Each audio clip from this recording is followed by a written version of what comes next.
But Corporal Jack was no joke. He served in the South African Army during the Boer War.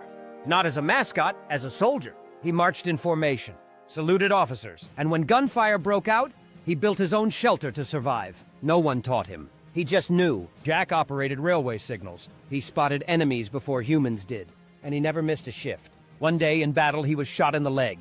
He didn't cry out. He didn't run. He stood his ground. They gave him a pension, a real one. They promoted him to corporal. And when he died, they honored him as of their own. A monkey, yes, but a soldier first. Loyal, brave, respected. Corporal Jack, a name worth remembering. Because sometimes, the most human soul isn't human at all. Knowledge is power. Hit that like button if you enjoyed the video. Subscribe to see future videos. Thank you for stopping by. Before borders or bullets, this land thrived under the care of its First Nations. Over 500 tribes with more than 300 languages lived across the continent. From the towering pines of the Pacific Northwest to the sun-scorched mesas of the Southwest. Peace wasn't perfect, but it was theirs. It was a world of sacred rivers, sky dances, buffalo migrations, and unwritten laws held in honor. A civilization far older than the nation that would come to claim it. Then came ships, steel, and handshakes laced with betrayal. Treaties were offered with smiles and signed with lies, written in ink that faded when convenient. The colonists came preaching peace and brotherhood until they came with guns. What began with trade turned to bloodshed. The government carved up the land not with permission, but with force. And when paper wasn't enough, they used fire and fear to finish the job. In 1864, the Sand Creek Massacre shocked even hardened warriors. Cheyenne women and children were slaughtered as they waved white flags under a U.S. military promise of peace. It was called a victory by the newspapers. A cleansing. But to those who watched their families die, it was something else. The first death knell of 1,000 broken promises. The ghost dance came later, a desperate prayer, a sacred ritual meant to bring back the ancestors and return the land to balance. But Washington feared the rhythm of those drums. In 1890, at Wounded Knee, they answered with bullets instead of understanding. More than 250 Lakota were gunned down. The dead included women, children, and old men. Their bodies frozen in the snow were the final images of a century-long betrayal. And yet, even within confinement, love endured. Behind barbed wire and broken promises, a Sioux warrior fell in love with an Apache girl. A bond that defied tradition, distance, and the U.S. government's attempt to divide. Their love was rebellion. Their child, a silent protest against extinction. Then came the schools. Carlisle. Haskell.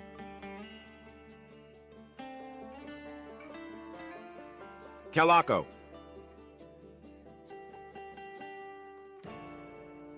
Kill the Indian, save the man, they said.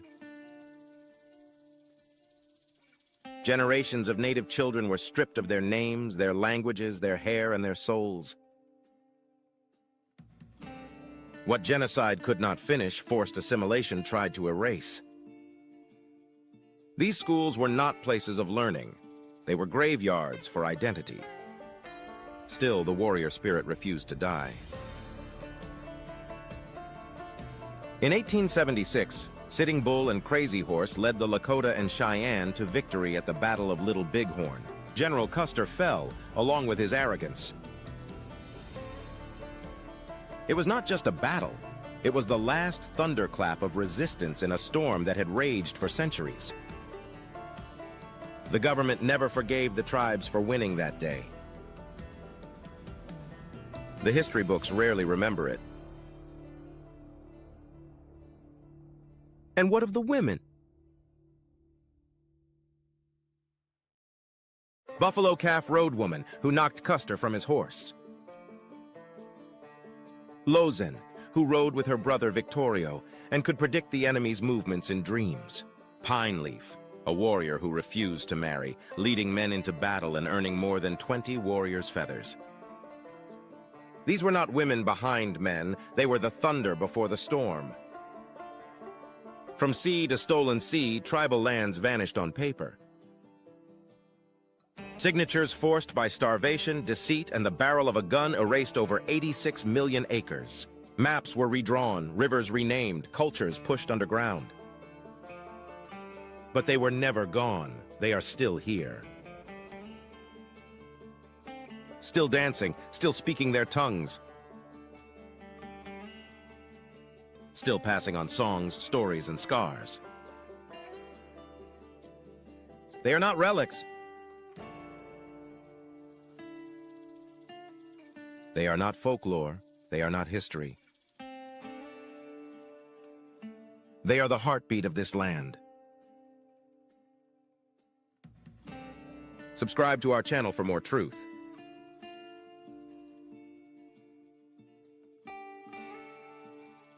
More beauty.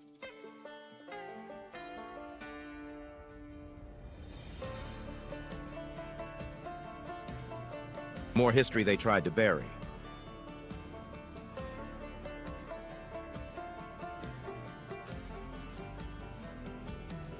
This is only the beginning.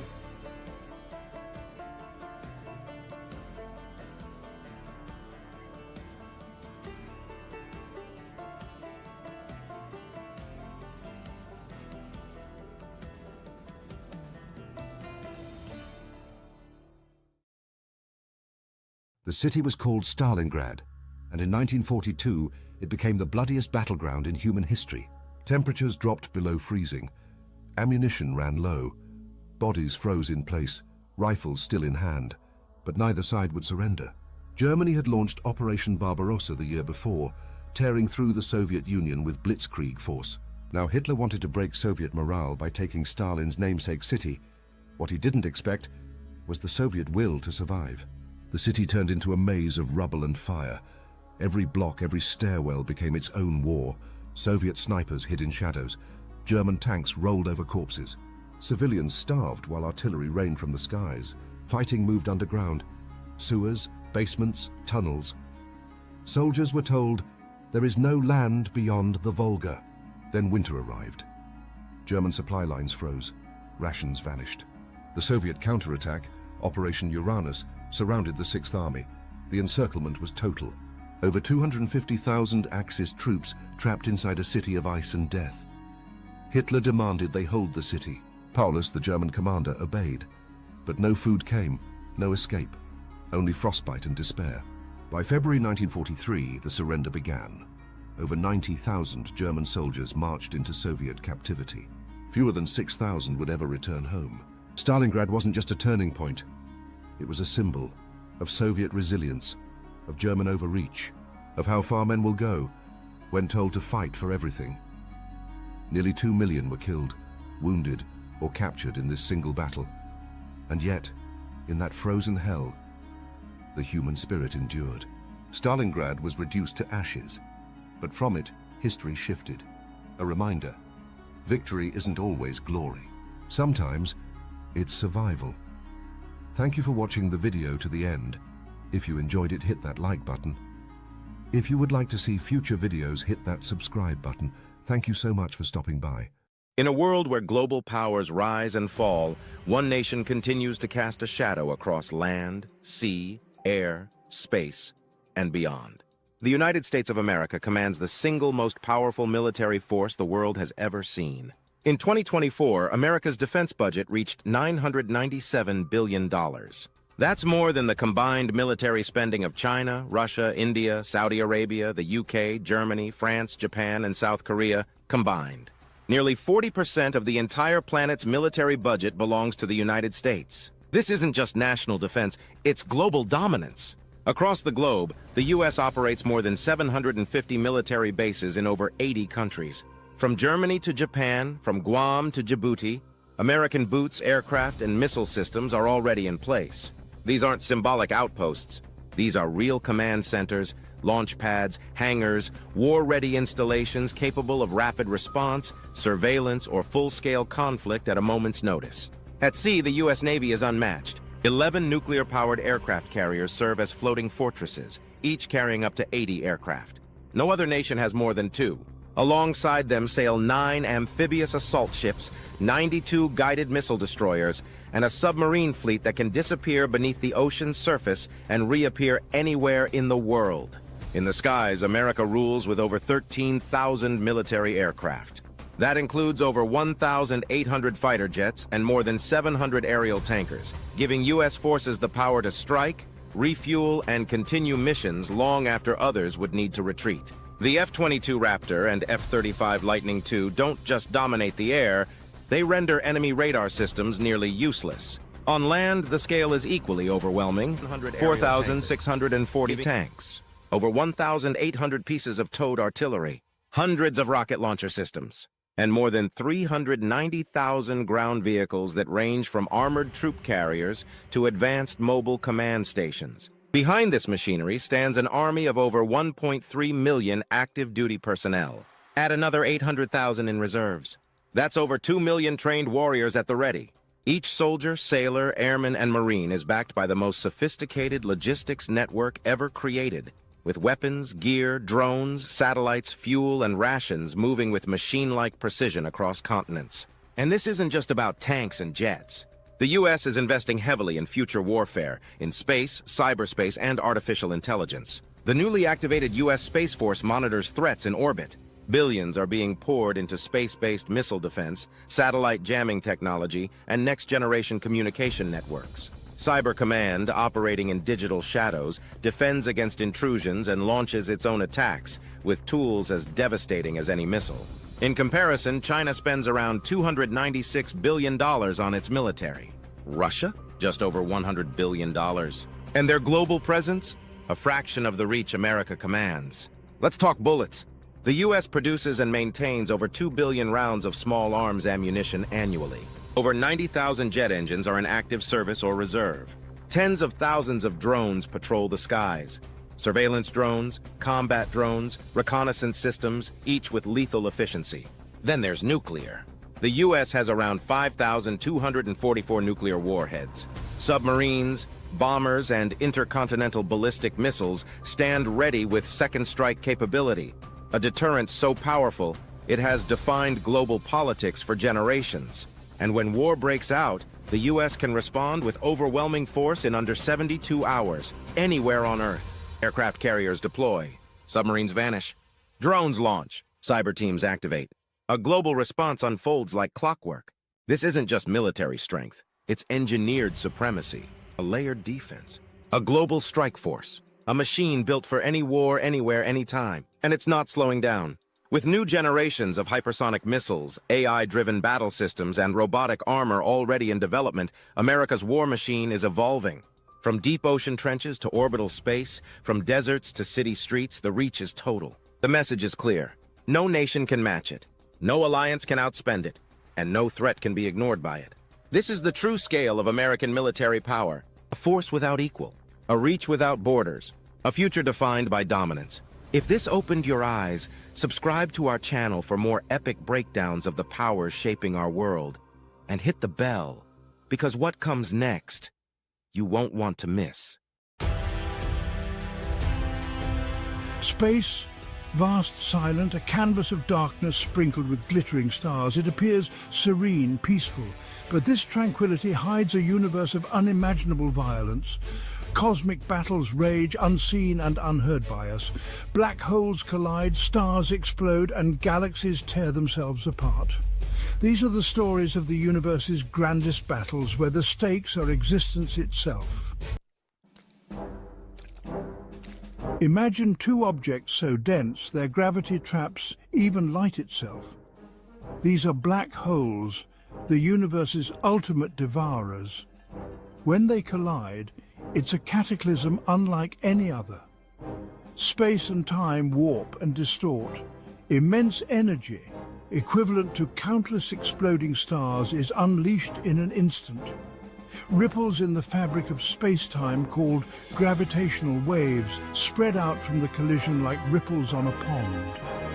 These waves, detectable by our instruments, are the echoes of these cosmic clashes, whispering tales of destruction and rebirth. These collisions are not just destructive events, they are also acts of creation. When black holes merge, they form a larger, more massive black hole. This process sculpts the universe, influencing the evolution of galaxies and the birth of stars. Stars, the building blocks of galaxies, live for billions of years. But even these cosmic giants have their end. When two stars collide, the result is a dazzling explosion, a supernova. For a brief moment, the combined light of these stars outshines an entire galaxy. The core of the merged star becomes a crucible, forging heavy elements like gold and platinum. These elements, scattered across the universe by the supernova, become the seeds for new stars, planets, and even life itself. Sometimes the collision is even more powerful. Hypernovas, colossal explosions hundreds of times brighter than supernovae, can occur when extremely massive stars collide. These events release unimaginable amounts of energy and create some of the heaviest elements in the universe. Black holes are cosmic predators, their immense gravity drawing in everything that comes too close. Planets caught in a black hole's gravitational grasp are doomed. As a planet spirals closer, the black hole's gravity stretches and pulls it, a process called spaghettification. The planet is torn apart, its remnants forming a swirling disk of hot gas and dust around the black hole, known as an accretion disk. This accretion disk, heated to millions of degrees, emits intense X-rays as matter falls into the black hole. This X-ray glow is a telltale sign of a black hole's feeding frenzy, a beacon of cosmic destruction visible across the vastness of space. Section 5. Stellar sacrifice black holes feast on stars. Stars, even the most massive ones, are not immune to a black hole's pull. When a star strays too close, the black hole's gravity begins to distort it, stretching it like dough. This process, called tidal disruption, rips the star apart in a spectacular display of cosmic violence. Streams of stellar material are flung outwards, while the rest spirals inwards towards the black hole. As the stellar material falls into the black hole, it creates powerful jets of energy and matter that blast out from the black hole's poles at nearly the speed of light.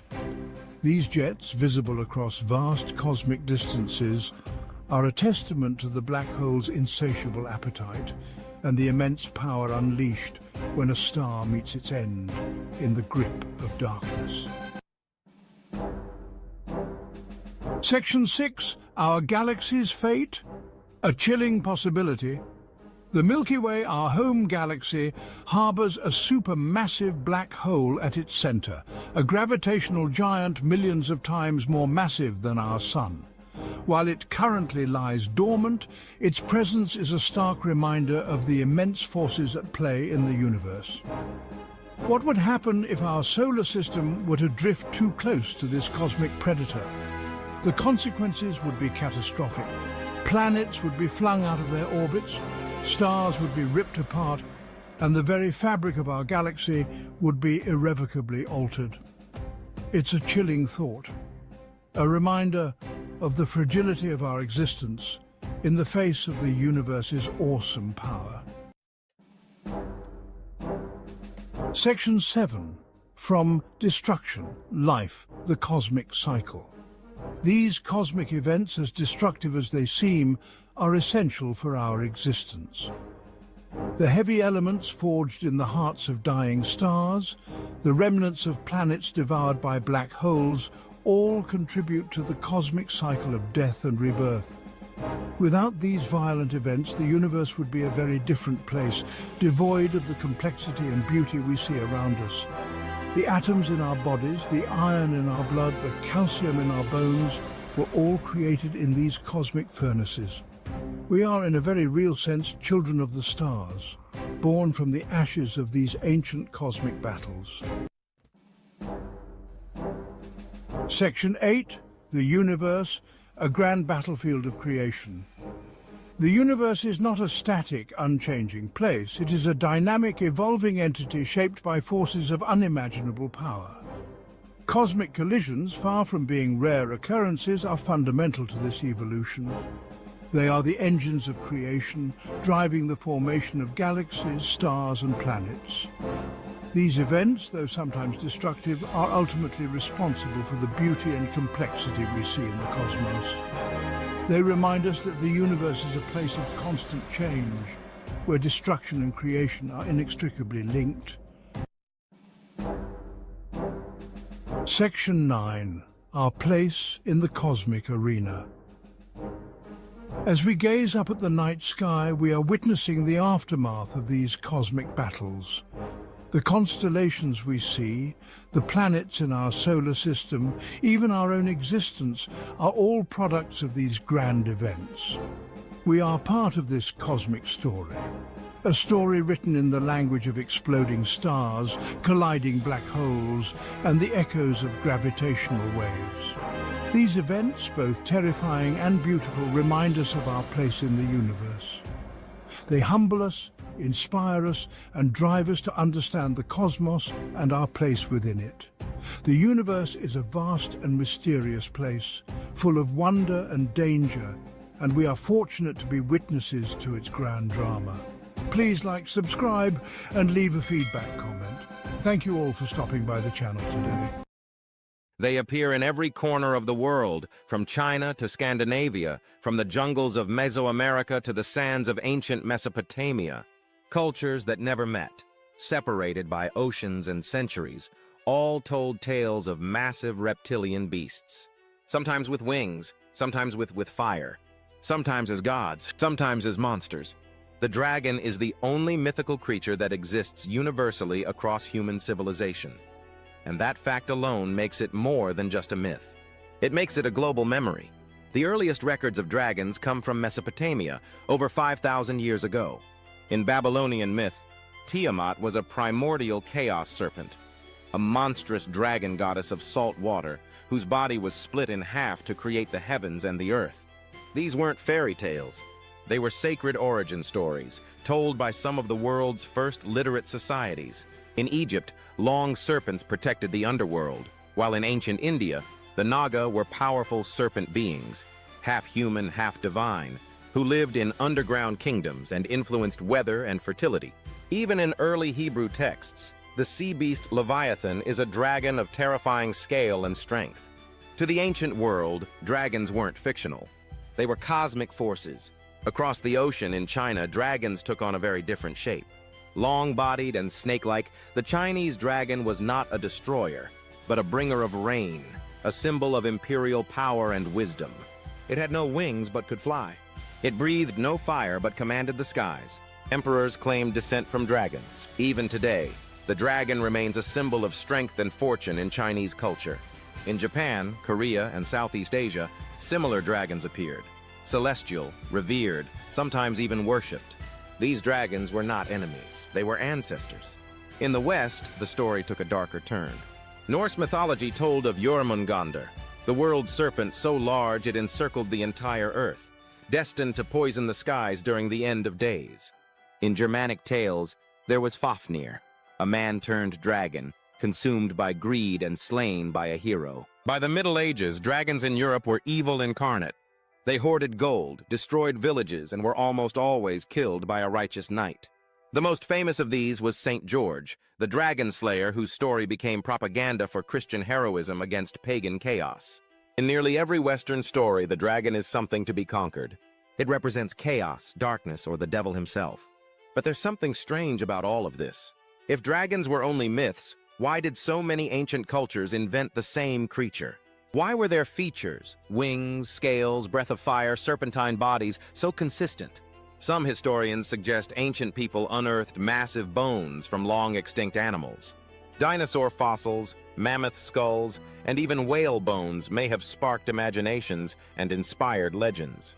To a farmer in 2000 BC with no concept of extinction, finding a fossilized femur the size of a tree would have been confirmation that monsters once walked the earth. Others believe dragons may have roots in real animals. Crocodiles, pythons, and Komodo dragons are all plausible inspirations. The ability to breathe fire, while seemingly impossible, has strange parallels in nature. Bombardier beetles, for instance, can eject boiling chemical jets from their bodies as a defense mechanism. A real-life biochemical explosion. Nature may not make true fire breathers, but it doesn't miss the mark by much. Still, the most compelling theory might be psychological. The idea that humans are hardwired to fear serpents and predators is well documented. Evolution taught us to avoid sharp teeth, sudden movement, and the hiss of snakes in tall grass. Perhaps the dragon is not a memory of a real animal, but a symbol stitched into our DNA. A fearsome combination of every threat we once faced in the wild. Sharp claws, wings to swoop from above, scales that deflect weapons, fire that consumes. The ultimate predator, born in the mind, not in the world. Today, dragons are everywhere. From Tolkien's Smaug to Daenerys' Drogon, from anime to video games, we still summon these beasts in our stories. But now they're more than monsters. They are complex characters, sometimes allies, sometimes gods, sometimes misunderstood. We've taken our oldest fear and turned it into one of our most powerful symbols. Strength, freedom, power, mystery. The dragon remains, even when the world that created it is long gone. And maybe that's the real magic. Whether or not dragons ever lived, they have outlived everything else. Kingdoms fell, languages vanished, civilizations collapsed. But the dragon still breathes. In our books, in our dreams, and in the fire we feel when we face the unknown. Knowledge is power. Thank you for making it to the end of the video. Hit that like button if you enjoyed it. Subscribe for future videos. The sun rises over Rome. Not gently, not kindly. It blazes like a god's eye over blood-soaked sands and towering stone. In the shadow of palaces and temples, the city's heartbeat isn't found in poetry or politics. It's in the sound of chains clinking in the dark, as another gladiator wakes to survive another day. He's not born of nobility. He has no last name. From the earliest days of philosophical thought, humans have sought to understand the universe. We have yearned for a simple, elegant explanation for the incredible complexity we observe. This desire for unification, for a single thread connecting all of existence, drives our scientific endeavors.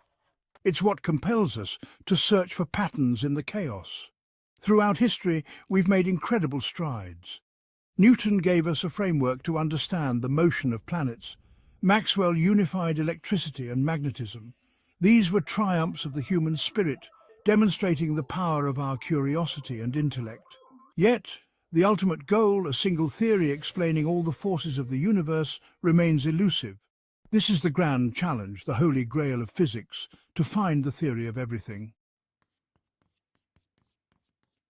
The theory of everything, a term often cloaked in mystique, represents the ultimate quest in physics. It's the search for a single, coherent framework that can describe all the fundamental forces of nature. Imagine an equation, perhaps no longer than a single line, that could explain everything from the smallest subatomic particle to the largest superclusters of galaxies. This is the power and the promise of a theory of everything. Such a theory would be more than just an intellectual achievement. It would revolutionize our understanding of the cosmos and our place within it. It could unlock profound technological advancements, potentially allowing us to manipulate the very fabric of space-time. Most importantly, it would bring us closer to answering the biggest questions of all. Why is there something rather than nothing? What is the nature of reality? These are the questions that drive us, that keep us gazing at the stars, wondering what secrets the universe holds. Albert Einstein, arguably the most famous physicist of all time, dedicated much of his later life to the pursuit of a unified theory. He yearned to extend his masterpiece, the general theory of relativity, to encompass all the forces of nature, including the mysterious world of quantum mechanics. He believed in an underlying elegance, a cosmic order waiting to be revealed. Despite his brilliance and tireless efforts, Einstein's dream remained unfulfilled.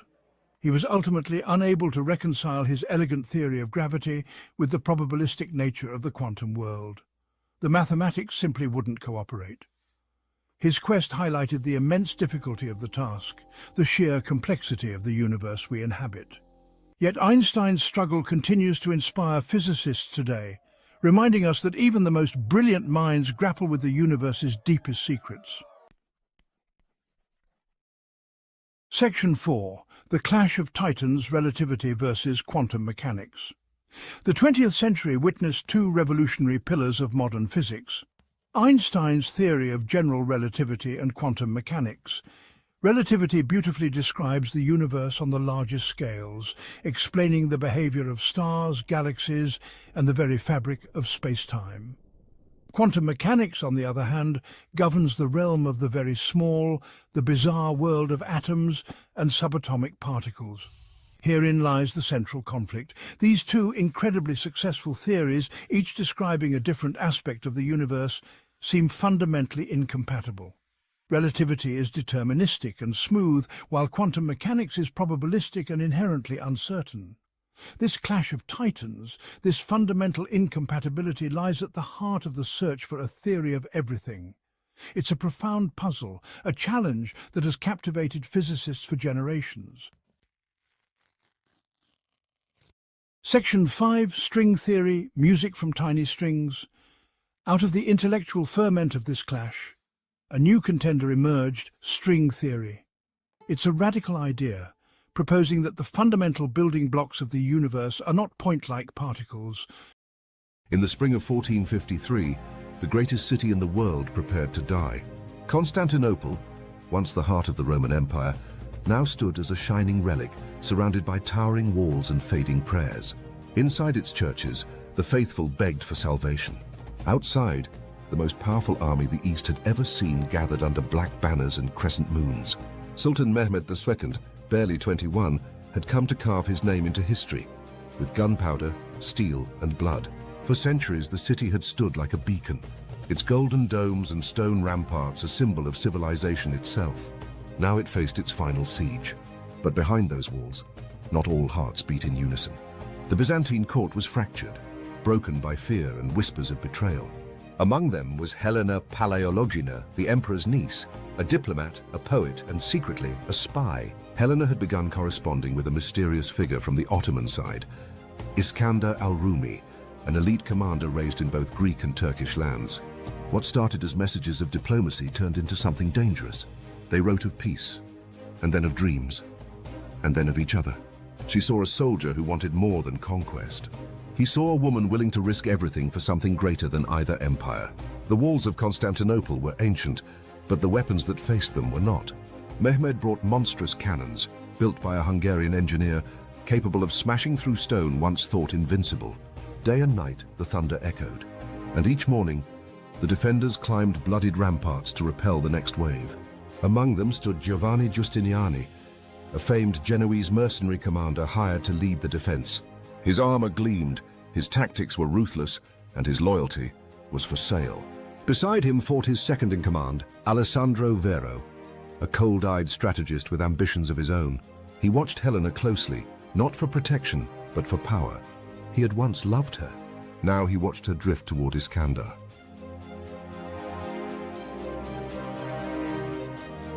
And that could not be allowed. The siege raged for weeks.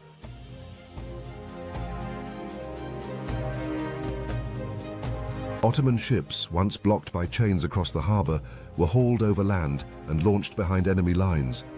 An act so bold, it broke the morale of many inside. Yet still the city held. Arrows fell like rain.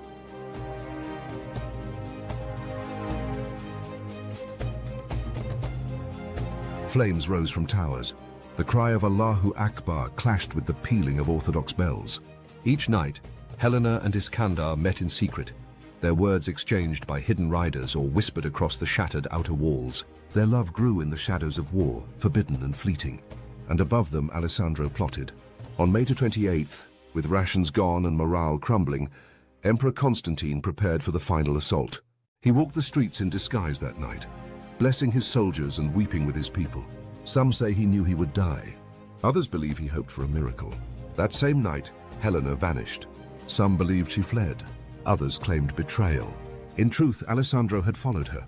He had found the meeting place, a ruined chapel near the outer gate, and waited. When Iskander arrived, Alessandro struck first.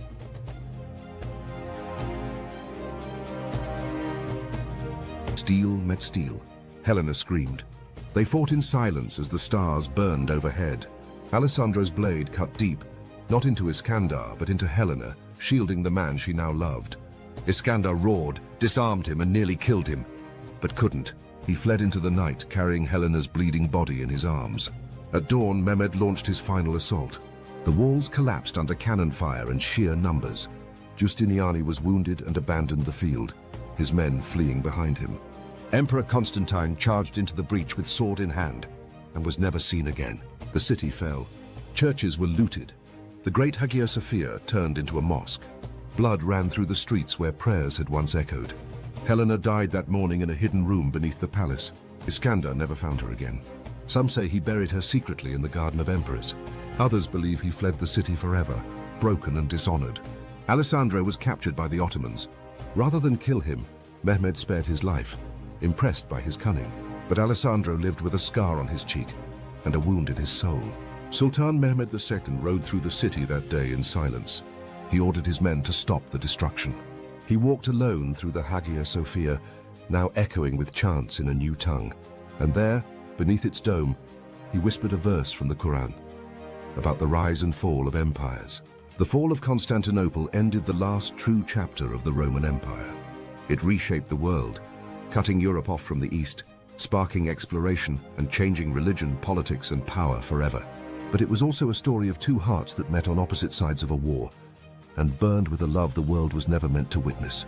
Knowledge is power. Like if you learned something, subscribe to see new content and share to support the channel.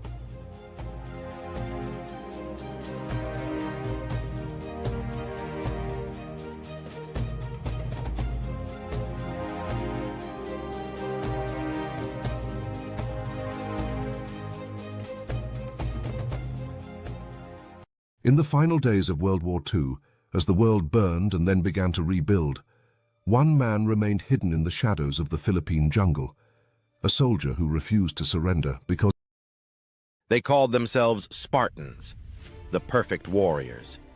But beneath their sandals, buried in silence and blood, were the Helots, slaves in all but name. They were the invisible hands that fed Sparta, tilled its lands, bore its burdens. And when they rose, they nearly shattered the myth of Spartan invincibility. For centuries, the Helots outnumbered Spartans by as many as 7-1. But Sparta, ever fearful, ruled with fear. Each year, Spartan youth were sent on the Krypteia, a state-sanctioned killing spree to hunt and assassinate any Helot deemed too bold, too proud, or too strong. But fear cannot silence suffering forever. Around 464 BC, the earth beneath Sparta shook violently. An earthquake leveled homes, temples, and barracks. And in the chaos, the Helots saw a crack in their chains. They rose. In Messenia, thousands of Helots seized weapons, fortified Mount Ithome, and defied the gods of war themselves. Spartan warriors marched on them, elite hoplites armored head to toe. But the rebels knew the terrain. They were farmers and hunters, hardened by toil, driven by rage. And among them stood one figure the records barely whisper of. A man named Karagos. Karagos was no ordinary Helot. A former servant in a noble household, he'd once shared secret glances with the daughter of a Spartan commander, a woman named Thalia. Her beauty was whispered about across Laconia, but her heart beat for justice and her love for Karagos. When the revolt broke out, legend says she vanished from Sparta. Some claim she joined him. From the shadows of the mountain, rebel scouts moved like ghosts. Spartan reinforcements were ambushed, supply lines burned. Koragos knew their tactics. He had once polished their weapons and armors, now he cracked it open with stolen spears. Thaleia, it is said, nursed wounded fighters after the battles. Some called her the Angel of Ithome. Others swore they saw her ride with the rebels, white cloak flowing behind her like Athena reborn. But Sparta would not bend. They called upon allies, Corinth, Athens, even their rivals. For 10 long years the Helots held Mount Ithome. 10 years of blood, fire, and defiance. Eventually terms were offered. The Helots, or what remained, were allowed to leave, free men under bitter skies. Koragos? Some say he fell in the final siege, never found. Others whisper that he and Thaleia escaped in disguise, sailing to freedom and vanishing from history. Her golden pin, carved with the symbol of a broken chain, was later found on the slopes of Ithome. And so, the Helot revolt faded into dust, not written by victors, not taught in schools. But beneath the ruins of Sparta, the stones still remember. And if you listen close, you'll hear the whispers of slaves who dared to rise. Knowledge is power. Thank you for making it to the end of the video. Like if you learned something, subscribe to see new content. Before man, before cities, before even the first bird's song, Earth belonged to giants, a world lush with towering ferns, volcanic mountains, and endless swamps teeming with life that time forgot. The skies roared with the wings of pterosaurs, vast and alien, gliding through air thicker and richer than ours today. Beneath them, dense jungles pulsed with ancient sounds, chirps, hisses, bellows, from creatures no human would ever see. Among the trees walked the mighty triceratops, armor-plated and regal, grazing like armored cattle on primeval shrubs. Across the plains, herds of Apatosaurus stretched like living towers, their necks rising above the canopy to feast on treetops no other creature could reach. But not all was peace in this lost world. Lurking in the shadows, velociraptors stalked their prey with chilling precision. Fast, cunning, coordinated. Every leaf rustle could mean death. Every breeze carried the scent of something ancient and hungry. And above them all, the undisputed king, Tyrannosaurus Rex, thundered through the land with jaws strong enough to crush bone and a gaze that froze everything in its path. Yet even he was not alone in the hunt. The oceans hid terrors of their own. Mosasaurus, the marine giant, waiting in prehistoric seas that shimmered with alien blues and bioluminescence. From desert cliffs to mist-choked valleys, Earth was a mosaic of untamed beauty and brutal survival. Giant insects buzzed through the air, wings like stained glass windows flashing under prehistoric sun. Enormous crocodilian ancestors lurked in the shallows, their eyes just above the waterline, motionless, until they weren't. The land itself was alive. Volcanoes rumbled like sleeping beasts, reshaping the world with every eruption. Ash blanketed entire forests, preserving the bones of those who once ruled. Every footprint left behind was a story, one of survival, of instinct, of evolution in its rawest form. This wasn't just a time of monsters, it was nature's boldest experiment, each creature perfectly engineered for its moment in time, battling extinction with every breath. Tiny Compsognathus darted between roots, scavengers with sharp eyes and sharper teeth, while high above, Quetzalcoatlus, with a wingspan wider than a fighter jet, soared between prehistoric thermals. Forests glowed with flora long extinct, cycads, ginkgos, horsetails taller than men. The air was thick with moisture, pollen, and the constant noise of life in motion. Massive Stegosaurus lumbered across hot plateaus, their spiked tails ready for war. Even the night brought fear, the calls of nocturnal predators echoing through the dark. Some dinosaurs were armored like tanks, like the Ankylosaurus, dragging its clubbed tail like a mace. Others were built for speed, like the Gallimimus, racing through fields at over 40 miles an hour. Climate shaped evolution. Droughts came, floods followed. Entire species vanished as others adapted or died. Through it all, Earth spun on, writing its history in claw marks and fossil beds. Then came the Skyfire, a rock from space, a moment of extinction. Darkness swept the globe. Plants died. Temperatures plunged. The reign of dinosaurs was over, but their legacy would live on. In the bones beneath our feet, in the birds above our heads, and in the stories we tell of a world before time, a world of wonder, of terror, of breathtaking beauty, where giants ruled and Earth itself was alive. But even as extinction loomed, Earth was still full of wonders few could imagine. In lush coastal lagoons, Herds of hadrosaurs gathered, their strange calls echoing like music across the marsh. These weren't mindless beasts. They traveled in groups, protected their young, and may have even mourned their dead. Each footprint left in mud told of intelligence and emotion. In the north, icy winds howled over polar forests, where feathered dinosaurs adapted to cold and long nights. They were survivors, proof that evolution had plans beyond teeth and scale. Back in the tropics, the rainforest teemed with creatures of every shape and color. Some used camouflage, some used display, some used brute force, and some used speed. Not all dinosaurs were titans. Some were no larger than chickens, yet every bit as fierce. Evolution was relentless. It tested every shape, every strategy. Spines, plates, crests, feathers, horns, each a response to Earth's changing moods. And as the continents drifted, isolated populations gave rise to entirely new species. Dinosaurs of the southern hemisphere evolved apart. Strange, alien, beautiful. There were the massive Argentinosaurus, so large their steps shook the ground like thunder. And the terrifying Giganotosaurus, rival to the T-Rex, prowling the ancient South American plains. The seas too continued to shift, vast inland oceans created by rising global temperatures. There, sea monsters ruled unchecked. No gills, no mercy. Above, the sky was alive with color. Bird-like raptors glided between branches, their feathers dazzling in hues we can only guess. And below, the earth whispered its secrets, bones turning to stone, forests buried beneath volcanic ash. Time encasing life like a museum in the dirt. The asteroid wasn't the end of dinosaurs. It was the end of their world, but the beginning of ours. Some evolved, some survived in the smallest corners, and some still soar above us every single day, yet their shadows linger. Every museum skeleton, every fossil pulled from ancient stone, is a monument to a time when Earth didn't belong to us. We think of ourselves as kings of the planet, but for millions of years, that crown belonged to something else. Creatures that ruled with claw and fang, creatures that shaped the land, creatures that remind us how fragile greatness can be. Their world is gone, but it left its mark. On our myths, on our bones, on our dreams, a glimpse into a forgotten age, where Earth was wild, untamed, and truly alive. But this story doesn't end here. If this world stirred something in you, if the roar of the T-Rex or the shadow of the Quetzalcoatlus gave you chills, then hit that like button and let us know this journey was worth it. Subscribe now to uncover the rest of Earth's hidden past. From deep ocean leviathans to ancient warriors, empires, and mysteries waiting in stone. So the next time you look up at a bird in the sky, remember, its ancestors once walked beside monsters. What we've shown you today isn't just science, it's a resurrection. Because this channel is where the dead roar back to life. And you're just in time for the next chapter.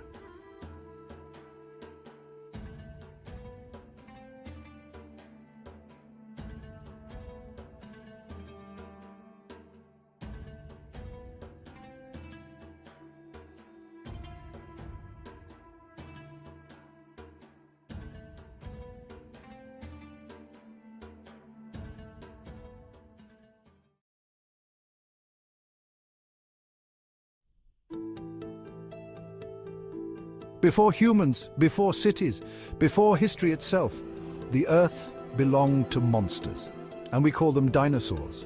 For 180 million years, these magnificent creatures ruled the planet. From towering behemoths to feathered hunters, dinosaurs have captured our imaginations for centuries. Join us now as we journey back in time to an era when giants... They called them savages. Beasts from the ice-choked north. But what sailed from Scandinavia wasn't chaos, it was precision. Row upon row of hardened warriors, faces carved by cold winds, eyes set on glory. When the longships breached foreign shores, history bent beneath their oars. From the fjords of Norway to the burning monasteries of Lindisfarne, the Viking Age was baptized in fire. But they were not just raiders, they were poets, builders, lovers, and kings. Each raid told a story. Each conquest fed a legacy that no blade could erase. It began in the late 8th century. A single strike on English soil marked a turning point. Lindisfarne, 793. The Northumbrian monks never saw it coming. The sea had always protected them until now. The Vikings arrived like a storm with axes instead of thunder. Gold, relics, manuscripts, and blood soaked the ground. Europe awoke, trembling. But they did not stop with England. From the shores of Francia, where they would one day lay siege to Paris, to the Emerald Hills of Ireland, the Norse carved their mark. They founded Dublin with blood-stained hands and iron ambition, ruling the city as both tyrants and traitors. They came not just to take, but to stay. In the east, Swedish Vikings, Varangians, traveled the rivers of Russia. Some became kings. Others pledged themselves to Byzantium, earning renown as the feared Varangian Guard. Cloaked in steel and silence, they guarded emperors, far from the snows of their homeland. Back in the west, one name echoed louder than all, Ragnar Lothbrok. Whether man or myth, his legend moved armies. It is said he sailed across the North Sea, led daring raids across Anglo-Saxon kingdoms, and laughed at death itself when captured by King Aella of Northumbria. They say snakes devoured him in a pit, but even that could not kill the legend. His sons would avenge him with fury unmatched. Hit that like button if you are enjoying the video, really helps to support the channel. The great heathen army descended upon England in 865, united not just by blood, but by wrath. Ivar the Boneless, a commander as ruthless as he was brilliant, carved through kingdoms, forging fear into loyalty. No one knew how he stood, yet all trembled when he moved. But with power came division. The sons of Ragnar fractured. Ivar would not live forever. And as Viking kingdoms rose, York in England, the Danelaw across Mercia, so too did betrayals. Brothers turned against brothers. Kings were crowned and dethroned with blades still warm. In Iceland, settlers carved farms from volcanic stone, chasing peace away from war. Yet even there, blood feuds burned hotter than lava. One man's honor could ignite years of vengeance. The sagas tell of love lost, oaths broken, and warriors choosing death over shame. To the south, the Vikings dared the Mediterranean. In 859, they raided the coasts of Spain, North Africa, and even reached Italy. But the sea was no ally here. Disease, heat, and unfamiliar shores weakened them. Still, they fought, for even in retreat, a Viking must die with pride. They ruled Normandy, not with axes, but alliances. The Frankish king granted land to Rollo, a Viking warlord, in exchange for peace. Rollo bent the knee, but never the will. His descendants would one day change Europe forever. One of them would be called William the Conqueror. But the Viking world, like all things, began to fade. Christianity seeped into their bones. Kings traded Odin's fury for the cross. The old gods were buried, not slain. Still, some resisted. Some clung to the ancient ways, fighting both crusaders and time itself. In 1066, one last roar shook the north. Harold Hardrada, a warrior king and former Varangian, sailed to claim the English crown. He died at Stamford Bridge, struck down before the Battle of Hastings would seal England's fate.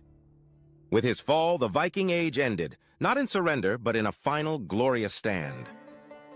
Yet their spirit never died.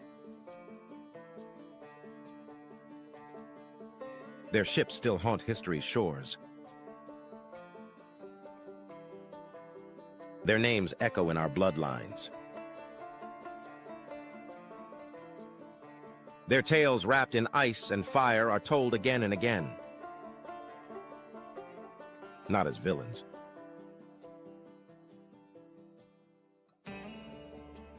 Not as myths.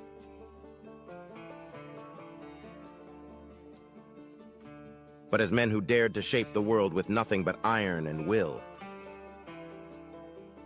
If you enjoyed the video, hit that like button. If you'd like to see more, subscribe to see our future videos. Share if you'd like to support the channel.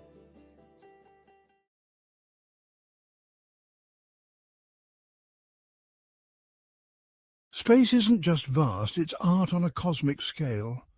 Tonight we journey through the 10 most beautiful things ever captured in space. The pillars of creation, located 7,000 light-years away, these towering columns of dust and gas are the birthplace of stars. It's one of the most iconic and awe-inspiring images in astronomy, pure cosmic majesty. In 1968, Apollo 8 astronauts captured something no human had seen before: Earth rising in space. China's story begins over 5,000 years ago along the Yellow River. The Xia, Shang, and Zhou dynasties laid the roots of civilization with bronze tools, ancestor worship, and written characters. They believed rulers held a divine right called the Mandate of Heaven. It could be revoked through corruption or failure. The Zhou dynasty saw the birth of Confucianism and Taoism. These philosophies still influence Chinese society today. The Qin dynasty rose through violence and unity. Emperor Qin Shi Huang conquered rival states, burned books, and buried scholars alive. He forced millions to build roads, canals, and the First Great Wall. His tomb still holds the silent army of terracotta warriors. The Han dynasty brought stability, expansion, and glory. Silk flowed west to Rome, paper was invented, and Confucianism became law. Yet rebellion and famine eventually ended the Han's golden age. China shattered into chaos once again. The Three Kingdoms period followed and became legendary in Chinese folklore. It was a time of endless war and heroic generals.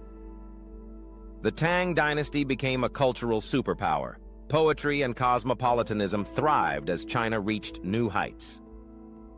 China's capital, Chang'an, became one of the largest and most advanced cities on Earth. Foreign traders and scholars came from across Asia and the Middle East.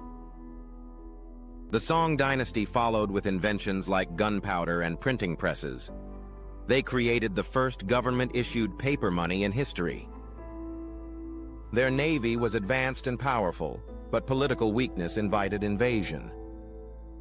In the 1200s, the Mongols stormed across the steppes.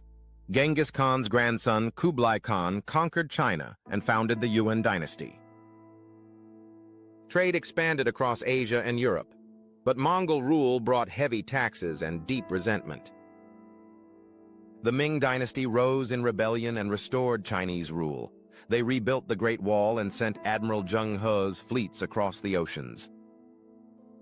His ships reached India, Arabia, and East Africa.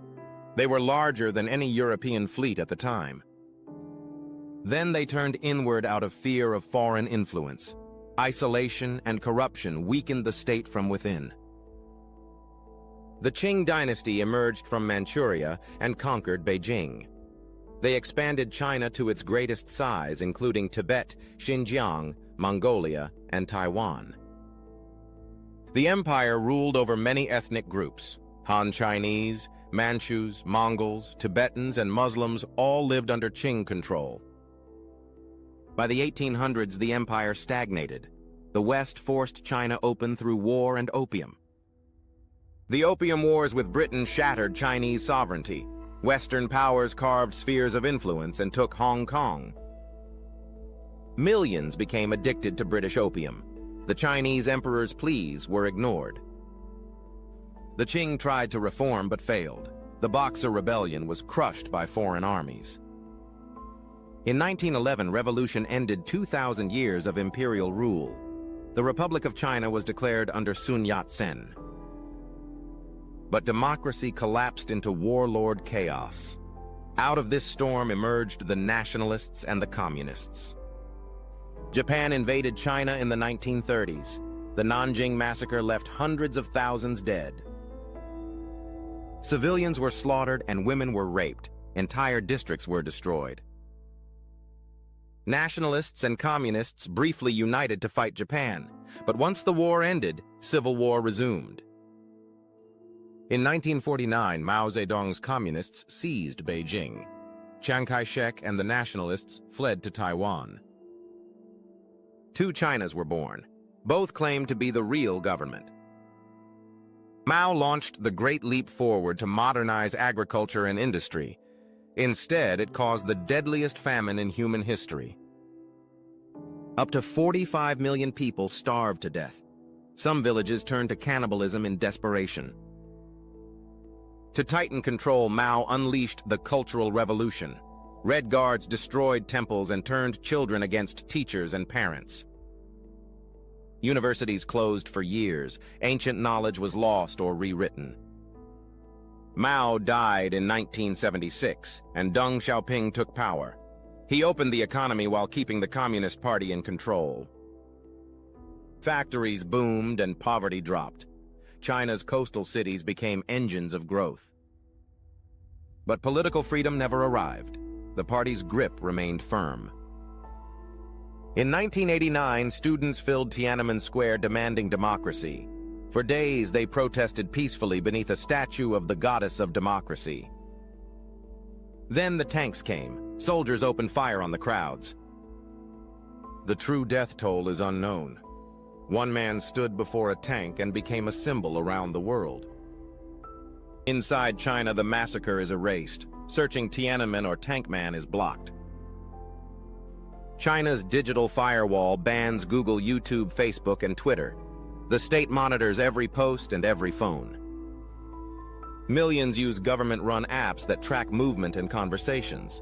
Social credit scores affect travel and employment.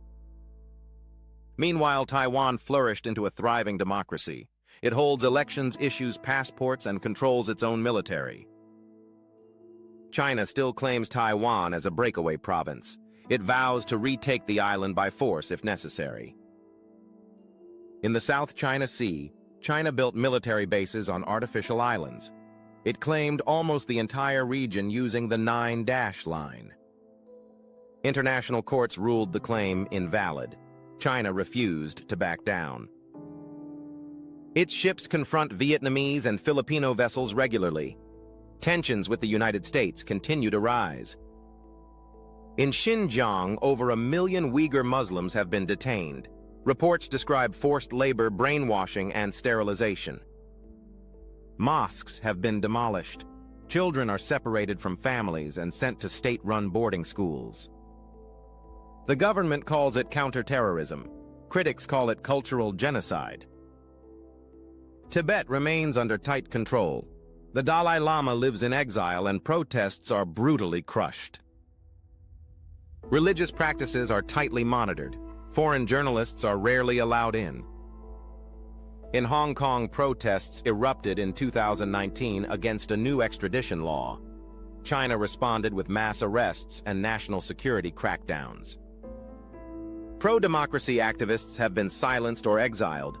Newspapers have been shut down or censored. The one country, two systems promise is gone. Hong Kong's freedoms are fading fast. Despite controversy, China is rising fast. it leads in AI infrastructure and global influence.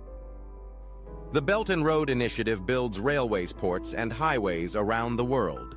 Some fear it traps nations in debt and dependency. At home, China faces growing pressure. Youth unemployment is rising and censorship tightens. Nationalism is high, but so is unrest. The future remains uncertain. Will China become the world's dominant superpower, or will its internal contradictions bring it down? China's past is vast and violent. Its future could reshape the entire world. Like if you learned something, subscribe to see more. Share to support the channel.